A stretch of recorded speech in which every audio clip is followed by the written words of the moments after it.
如果女嘅仲係堅持一定要彩禮，要物質嘅，女嘅好難嫁，就係老姑婆啃老問題咧。佢唔係話想啃老，但係問題佢就揾唔到嘢做。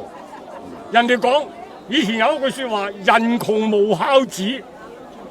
你揾唔到嘢做，冇收入，有乜辦法咧？唔通佢真係出去違法咩？做違法嘅事咩？我嚟咗呢度半年啦，相親角咧係規模幾大，亦都即係話時間好長嘅呢個相親角。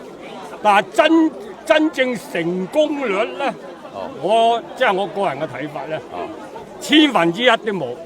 第一個彩禮要求比較高啦，其二好多男方都唔係具備即係好成功，經濟上好獨立，唔係嗰個，好多要靠父母。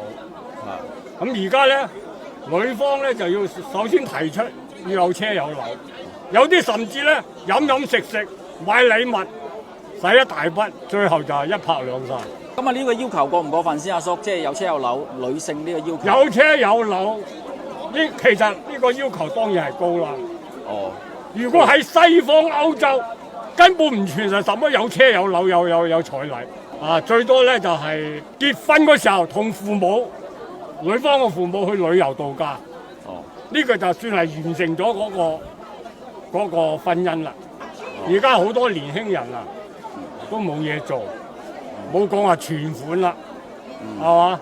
而家好多都啃老族㗎，真係㗎。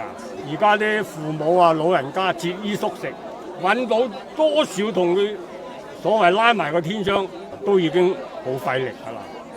所以你話要好高嘅彩禮，根本就唔現實。如果你要個東借西借，但係仔女一旦出現經濟困難，就冷戰，可能就離婚。最後個悲慘結局咧，就係男方承擔，呢個係最真實嘅。而家啃老，你睇下外國有冇啃老啊？你睇下歐洲發達嘅地方有冇啃老啊？冇啊嘛，極之少啊嘛。你揾唔到嘢做，先至啃老。所以你唔好理解啃老呢個詞。即係父母亦都係無奈咁要幫。當然係無奈啦，父母亦都冇辦法逼佢去做依樣做嗰樣。所以我最反對人哋講話啃老，呢個係顛倒是非。咁如果女嘅仲係堅持話要多少呢啲條件，咁點好啊，阿叔？如果女嘅仲係堅持一定要彩禮，要物質嘅，女嘅好難嫁，就係老姑婆，難嘅又好難娶。